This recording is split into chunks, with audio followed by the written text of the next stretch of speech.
Next up, we have the mark of Cain. After Cain kills Abel, God says that Cain must walk the earth forever. Specifically, God says that he will be a fugitive and a vagabond in the earth. Cain says he cannot bear this, which is big talk coming from the guy that just murdered his brother in cold blood.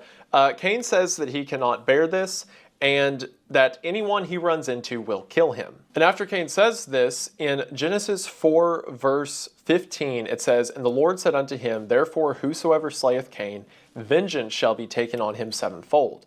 And the Lord set a mark upon Cain, lest any finding him should kill him." So Cain receives a mark that makes it to where anyone who attacks him will have worse done to them. In other words, Cain cannot be killed, but he has to suffer with this curse that God has put him under for murdering his brother. So a lot of people have asked, what is the mark of Cain? Well, most interpretations say that it was a symbol that was either put on Cain's forehead or on his hand or something like that. Other apocryphal books of the Bible will say that perhaps the mark of Cain was horns that were put onto his head, which is probably just a tie to like Satanism or demonic beliefs that were around whenever the non-canonical book was written. Tragically, the mark of Cain has been used a lot in history to justify a lot of evil actions. As people who were proponents of things like the slave trade would say that dark skin was the mark of Cain. For one, not only is that rude, but it also doesn't make sense even if you stretch biblical stories.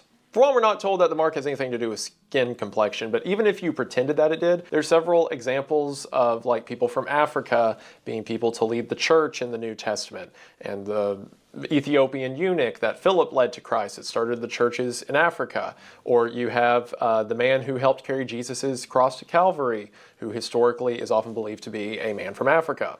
And also, it says that any danger that befalls Cain will happen to you sevenfold. So that makes things much worse for you if you're trying to argue that point. It doesn't hold water. Nevertheless, people have used it for awful means in the past because most of the time they were saying these things to people who were uneducated about the scripture and just went with what they were told.